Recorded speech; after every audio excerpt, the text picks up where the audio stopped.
Well, I will never forget the humiliation of my first CrossFit class.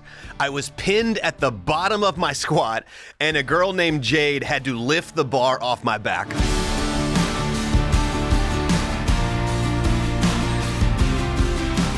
Well, welcome to Fully Alive with Jeff Kapusta. Those who know me know that fitness is a big part of my life, but it hasn't always been that way. By the end of our time together, I want you to have the courage. Matter of fact, I'm going to give you permission and the courage to walk through the doors of that gym and to take control of your fitness journey. You know, before I got hooked on my CrossFit, okay, I know it's like, how do you know somebody does CrossFit? Because they talk about CrossFit. All right. Before I got hooked on CrossFit, I had tried a lot of different things. Now, I'm not going to tell you need to do CrossFit. There's no right, no wrong. I tried all kinds of things. I had your typical gym membership. Matter of fact, I think I had a membership to literally every gym in my town. I was quite convinced gyms don't work. And the reality is, I wasn't doing the work. I mean, I would go in and I'd have your normal like back and bicep day, chest and tricep day, you know, maybe skip leg day, even though we all know you're not supposed to. And no matter what I did, it just seemed like I couldn't make progress. Wasn't losing weight. I wasn't really gaining strength. And then I decided, okay, well, maybe the gym is not the thing for me. And in 2009, I ran my first and my last marathon. And that's a whole story for another podcast.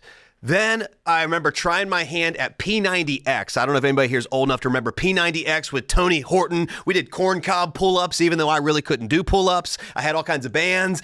And so I remember doing that. And then after that, it was Insanity with Sean T. And we'd jump around the room and we'd do this thing called hot foot. And I just felt so uncoordinated.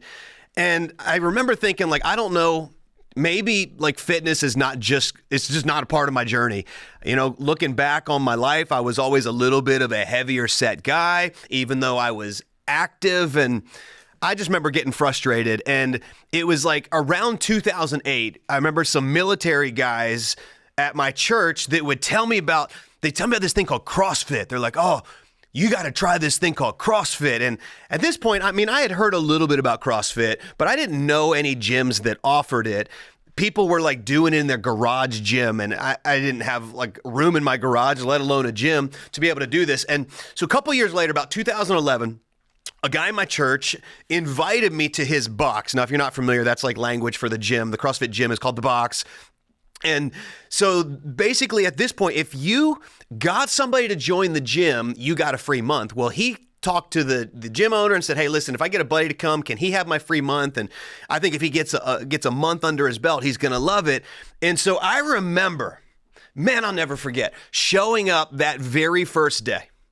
I walk into this box, this gym, and there's sayings on the wall. There's things like, every class makes you harder to kill. And I'm like, that's what I'm here for. It said, one of them even said, I can't believe I blankety blank pay to do this blankety blank. It was like expletives on the wall. You know, you're in like a hardcore environment when they're just putting it out there. There were like t-shirts that said like, hurdle the weak, trample the dead.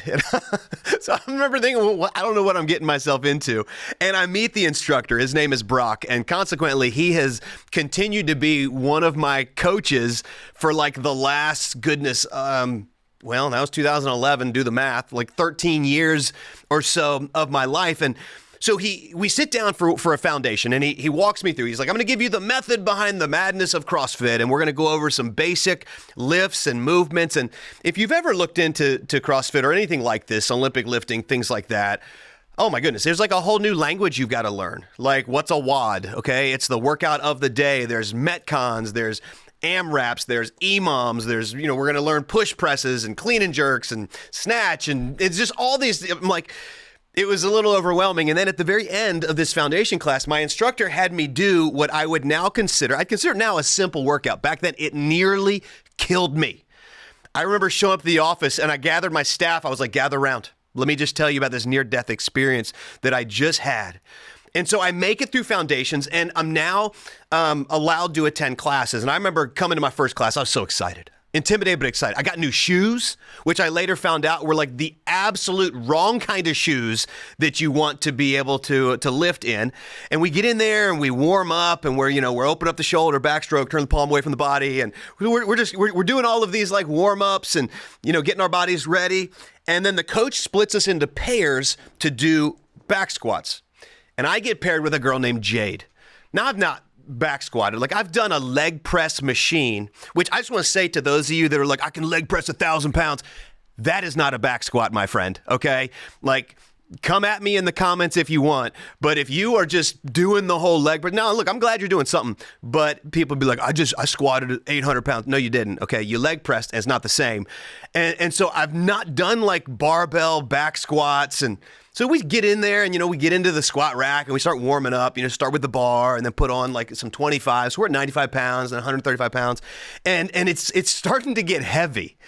And I don't know I have no idea what to lift. Honestly, I'm kind of like, my traps hurt. I'm wondering, where's that little pad?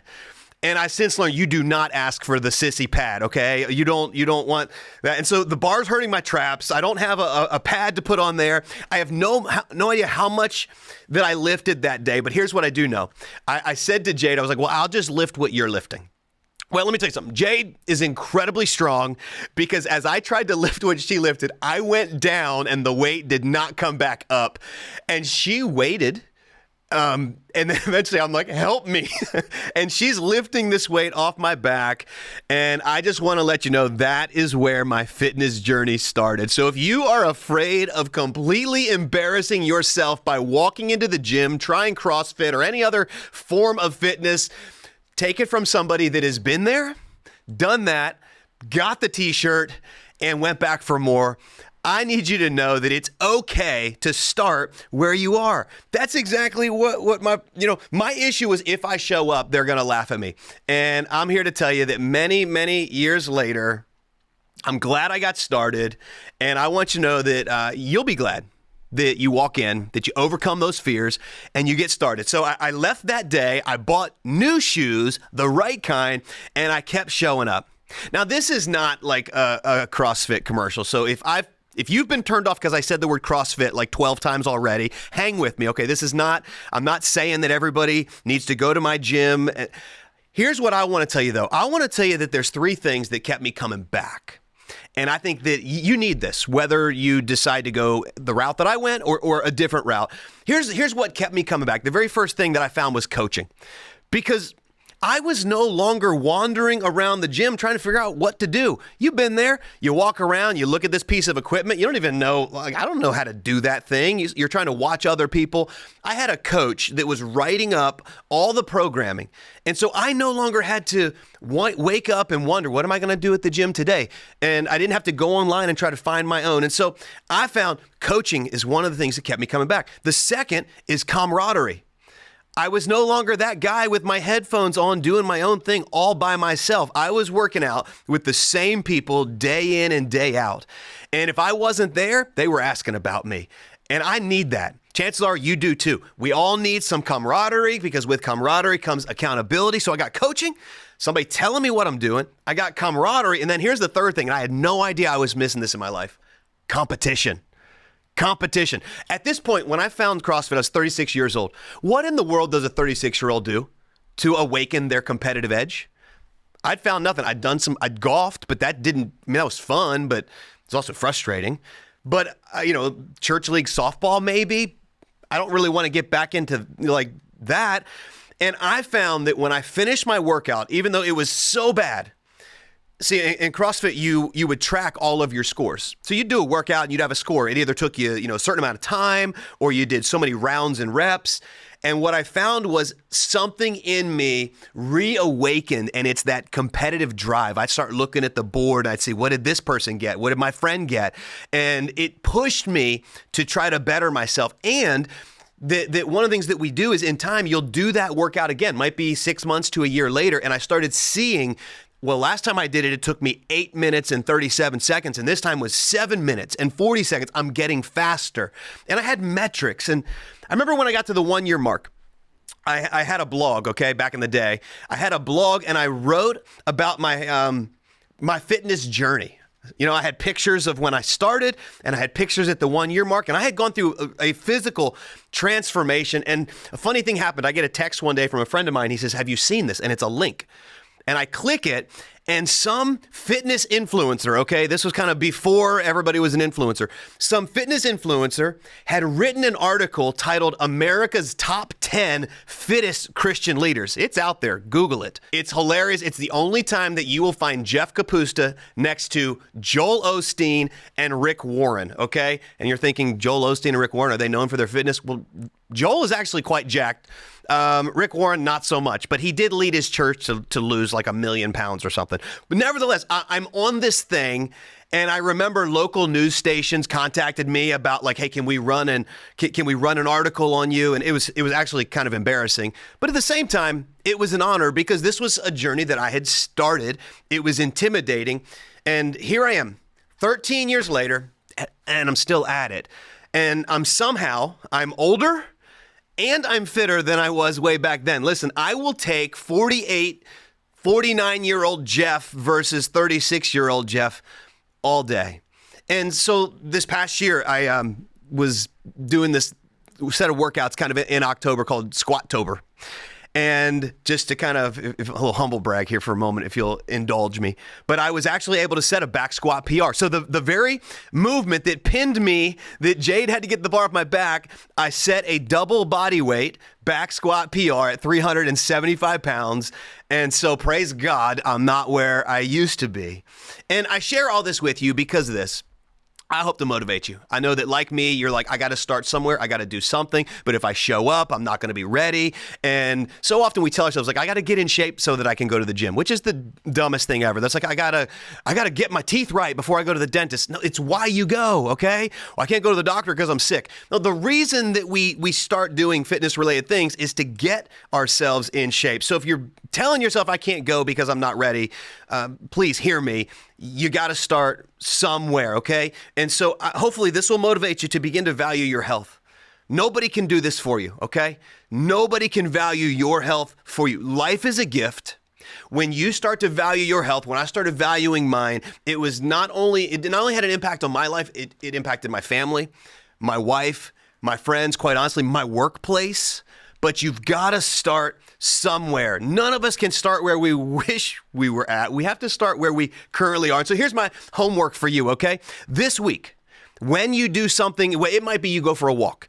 It might be you download a Couch to 5K. It might be you walk through the doors of a gym. This week, tag me in your workout post at Jeff Kapusta, #fitness, #getting it done. I don't care what but just, I want to be able to celebrate with you. Let's walk through the doors. Let's show up. Let's cheer each other on. And lastly, I just got to say a big thank you to my friend Marcos. If you hadn't invited me all those years ago, there's no telling that I would be in the condition that I'm in now. There's no telling I would have started valuing my health. Who knows?